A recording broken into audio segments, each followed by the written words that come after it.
तो से लागी लगन, क्या हो रहा था ससुराल में निहारिका के साथ। मनोविज्ञान की छात्रा निहारिका सांवली सलोनी सूरत की नवयुवती थी। तरुण से विवाह करना उसकी अपनी मर्जी थी, जिसमें उसके माता पिता की रजामंदी भी थी। तरुण हैदराबाद का रहने वाला था और निहारिका लखनऊ की। दोनों दिल के रिश्ते में कब बंधे ये तो वे ही जाने। 7 फेरों के बंधन में बंध कर दोनों एयरपोर्ट पहुंचे। हवाई जहाज ने जब उड़ान भरी तो निहारिका ने आंखें बंद कर ली और कसकर तरुण को थाम लिया। स्थिति सामान्य हुई तो लज्जावश नजरें झुक गईं, पर तरुण की मंद मुस्कुराहट ने रिश्ते में मिठास घोल दी थी। हम पग फेरे के लिए इसी हवाई जहाज से वापस आएंगे, निहारिका ने आत्मीयता से कहा। नहीं, अब आप कहीं नहीं जाएंगी, हमेशा हमेशा मेरे पास रहेंगी, तरुण ने निहारिका के कंधे पर सिर रखते हुए कहा। सैकड़ों की भीड़ में नवविवाहिता जोड़ा एक दूसरे की आंखों में खोने लगा था। तरुण की मां ने पड़ोसियों की मदद से रस्मों को निभाते हुए निहारिका का गृह प्रवेश करवाया। घर में बस 3 ही सदस्य थे। शुरू के 2-4 दिन वह अपने कमरे में ही रहती थी, फिर धीरे धीरे उसने पूरा घर देखा। पूरा घर पुरानी कीमती चीजों से भरा पंगा था। एक कोने में कोई पुरानी मूर्ति रखी हुई थी। निहारिका ने उसे हाथ में उठाया ही था कि पीछे से आवाज आई, क्या देख रही हो, चुरा मत लेना। आवाज में कड़वाहट घुली हुई थी।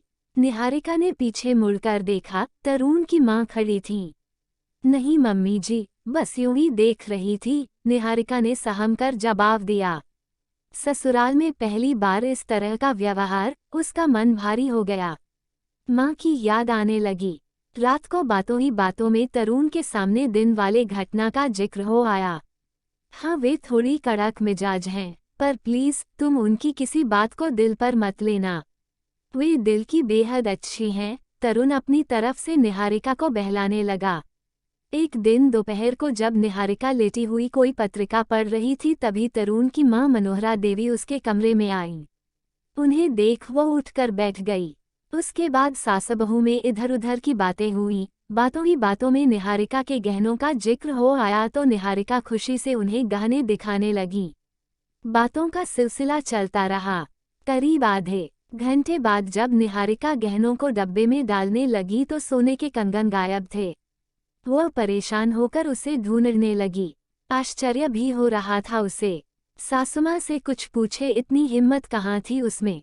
रात को तरुण से बताया तो उसने भी ज्यादा तवज्जो नहीं दी। तुम औरतें केवल पहनना जानती हो, यहीं कहीं रखकर भूल गई होगी। मिल जाएंगे, अभी सो जाओ। दिन भर का थका हुआ तरुण करवट बदल कर सो गया। नईनवेली दुल्हन का ज्यादा बोलना भी ठीक नहीं, ये सोचकर निहारिका चुपचाप रह गई। लेकिन वो मनोविज्ञान की छात्रा थी, अनकहे भावों को पढ़ना जानती थी, पर कहे किससे। तरुण के बारे में सोचते ही कंगन बेकार लगने लगे। लेकिन अगले ही दिन घर में सोने की एक और मूर्ति दिखाई दिए। मम्मी जी, बहुत सुंदर है यह मूर्ति, कहाँ से खरीद कर लाई आप? निहारिका ने तारीफ करते हुए पूछा। कहीं से भी, तुमसे मतलब, मनोहरा देवी ने तुनक कर जवाब दिया। निहारिका स्तब्ध रह गई। 15 दिन के अंदर अंदर उसके नाक की नथ कहीं गुम हो गई थी। पानी सिर के ऊपर जा रहा था। तरुण कुछ सुनने को तैयार न था। स्थिति दिन ब दिन बिगड़ती जा रही थी। एक दिन दोपहर के भोजन के बाद सभी अपने अपने कमरे में आराम करने गए। उस वक्त मनोहरा देवी पूरे गहने पहनकर स्वयं को आईने में निहार रही थीं। तरह के भाव भंगिमा कर रही थीं। संयोगवश उसी वक्त निहारिका किसी काम से उनके पास आना चाहती थी। अपने कमरे से निकली ही थी कि खिड़की से ही उसे वह मंजर दिख गया। उस वक्त उनके शरीर पर वे गहने भी थे जो उसके डब्बे से गायब हुए थे। शक को यकीन में बदलते देख निहारिका सिहर उठी। उसने चुपके से 1-2 तस्वीरें ले लीं। रात को डिनर खत्म करने के बाद, तरुण, मुझे कुछ गहने चाहिए थे। निहारिका अभी वाक्य पूरा भी नहीं कर पाई थी कि तरुण बोला, मेरी खूबसूरत बीबी को गहनों की क्या जरूरत है? सच कह रहा हूँ नीरू, तुम बहुत बहुत खूबसूरत हो। पर तरुण की बातें अभी उसे बेमानी लग रही थीं, क्योंकि वह जहाँ पहुँचना चाहती वह रास्ता ही तरुण ने बंद कर दिया था। हार कर निहारिका ने वे फोटोज दिखाए जिसे देखते ही तरुण उछल पड़ा। उसकी आंखें आश्चर्य से फैल गईं। मम्मी के पास इतने गहने हैं, मुझे तो पता ही नहीं था, तरुण ने आश्चर्य से फैली आंखों को सिकुड़ते हुए कहा। नहीं, यह अच्छी बात नहीं है तरुण, तुमने शायद देखा नहीं। इनमें वे गहने भी हैं जो मेरे डब्बे से गायब हुए थे। निहारिका ने उसकी आंखों में आंखें डालकर कहा। मामला संजीदा था, लेकिन उसे दबाना और भी मुश्किल स्थिति को जन्म दे सकता था। माँ के गहने यानी तुम्हारे गहने? तरुण को शर्मिंदगी महसूस हो रही थी तो उसने बात को टालते हुए कहा। तरुण, तुम क्यों समझना नहीं चाहते? या फिर? निहारिका उसके चेहरे पर आ रहे भाव को पढ़ने की कोशिश करने लगी, क्योंकि जो बात सामने आ रही थी वह अजीब सी थी। या फिर क्या? तरुण ने तैश से कहा। यही कि तुम जानबूझकर कुछ छिपाना चाहते हो, निहारिका ने गंभीर आवाज में कहा। मैं क्या छिपा रहा हूँ? निहारिका चुप रही। बोलो नीरू, मैं क्या छिपा रहा हूँ? यही कि मम्मी जी क्लेप्टोमेनिया की शिकार हैं। क्या? यह क्या होता है? तरुण ने कभी नहीं सुना था ये नाम। यह एक तरह की बीमारी है। इस बीमारी में व्यक्ति चीजें चुराता है और भूल जाता है। निहारिका एक ही सांस में सारी बातें कह गई। देखो नीरू, मैं मानता हूँ मेरी माँ बीमार है, पर चोरी? तरुण बौखला गया। वे चोर नहीं हैं। प्लीज मुझे गलत मत समझो, निहारिका ने अपनी सफाई दी। तुम्हें पग फेरे के लिए घर जाना था ना? बताओ कब जाना है? तरुण बहस को और बढ़ाना नहीं चाहता था। निहारिका स्तब्ध रह गई। दोनों ने करवट फेर ली, लेकिन नींद किसी के आंखों में न थी। तरुण ने वापस जाने के लिए कह दिया था। सपनों में जो होम स्वीट होम का सपना था वह टूटकर चकनाचूर हो गया था। निहारिका ने हार नहीं मानी। उसने अपने प्रोफेसर साहब से बात की। सर, मुझे आपकी मदद चाहिए। निहारिका का दृढ़ स्वर बता रहा था कि वह अपने काम के प्रति कितनी संकल्पित है। अवश्य मिलेगी, काम तो बताओ, प्रोफेसर की आश्वस्त करने वाली आवाज ने निहारिका को निस्संकोच हो अपनी बात रखने का हौसला दिया। इससे पहले वह अपराधबोध से दबी जा रही थी। सर, मेरी सासू माँ यहाँ वहाँ से चुराकर वस्तुएं ले आती हैं और पूछे जाने पर इनकार कर देती हैं। निहारिका के आंसुओं ने अनकही बात भी कह दी थी। घबराओ मत, धीरज से काम लो निहारिका, सब ठीक हो जाएगा। कभी भी जीवन का एकाकीपन इसकी वजह बन जाती है। आगे तुम खुद समझदार हो, प्रोफेसर साहब ने रिश्ते की नाजुकता को समझते हुए कहा। क्लेप्टोमेनिया लाइलाज बीमारी नहीं, अपनापन और लगाव से इसे दूर किया जा सकता है। प्रोफेसर साहब के आखिरी वाक्य ने निहारिका के मनोबल को बढ़ा दिया था। वो उनके द्वारा दिए गए निर्देशों का पालन करने लगी।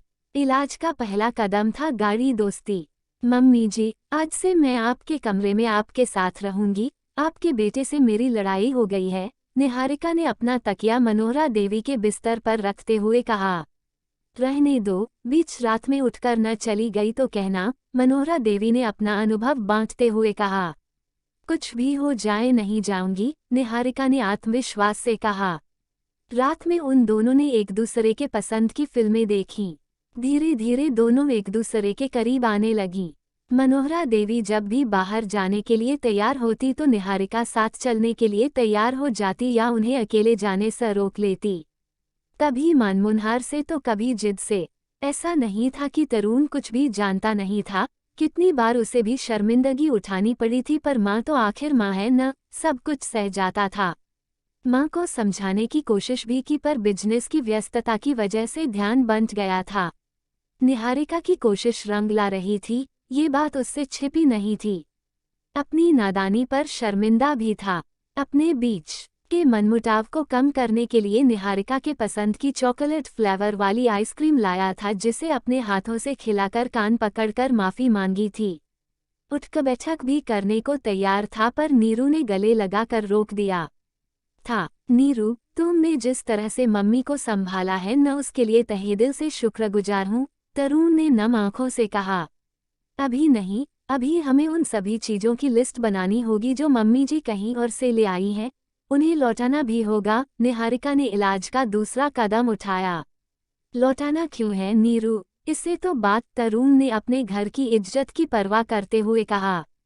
लोगों को समझने दो, क्लेप्टोमेनिया एक बीमारी है, समाज को उन्हें उसी रूप में स्वीकारने दो, वे भी समाज का हिस्सा है, कमरे में बंद रखना उपाय नहीं है। निहारिका की 1-1 बात उसके आत्मविश्वास का परिचय दे रही थी। निहारिका के रूप का दीवाना तो वह पहले से ही था, पर आज अपनी मां के प्रति फिक्रमंद देख मन ही मन अपनी पसंद पर गर्व करने लगा था। रात भर जागकर दोनों ने उन सभी सामानों का लिस्ट बनाई जो घर के नहीं थे, सबको गिफ्ट की तरह रैपिंग किया। अंदर एक पर्ची पर सॉरी लिखकर वस्तुओं को लोगों के घर तक पहुंचाया। पति पत्नी दोनों ने मिलकर मुश्किल काम को आसान कर लिया था। धीरे धीरे स्थिति सामान्य होने लगी थी। क्यों? मंगलवार की सुबह मम्मी जी को बाजार जाना था। मम्मी, तुम जल्दी से तैयार हो जाओ, जाते वक्त छोड़ दूंगा, तरुण ने नाश्ता करते हुए कहा। नहीं तुम जाओ, मैं नीरू के साथ चली जाऊंगी। निहारिका ने तरुण की ओर देखकर अपनी पीठ अपने हाथों से थपथपाई। प्रत्युत्तर में तरुण ने हाथ जोड़ने का अभिनय किया। निहारिका मुस्कुरा दी। तभी निहारिका की मम्मी का फोन आया। बेटा जी, नीरू को मायके आए हुए बहुत दिन हो गए, पग फेरे के लिए भी नहीं आए आप दोनों। हो सके तो इस दशहरे में कुछ दिनों के लिए उसे छोड़ जाते। निहारिका की मां अपनी बात एक ही सांस में कह गई थीं। माफ़ी चाहूँगा मम्मी जी, लेकिन मेरी मम्मी अब नीरू के बगैर एक पल भी नहीं रहना चाहती, ऐसे में मैं उसे वहाँ छोड़ना नहीं चाहता, तरुण ने गर्व से कहा। कोई बात नहीं बेटा जी, बेटी अपने घर में खुश रहे, राज करे, इससे ज्यादा और क्या चाहिए, माँ ने रुंधे गले से कहा और फोन रख दिया। तरुण के स्वर ने उसे उस घर में मुख्य भूमिका में ला दिया था। निहारिका का होम स्वीट होम का सपना साकार हो रहा था।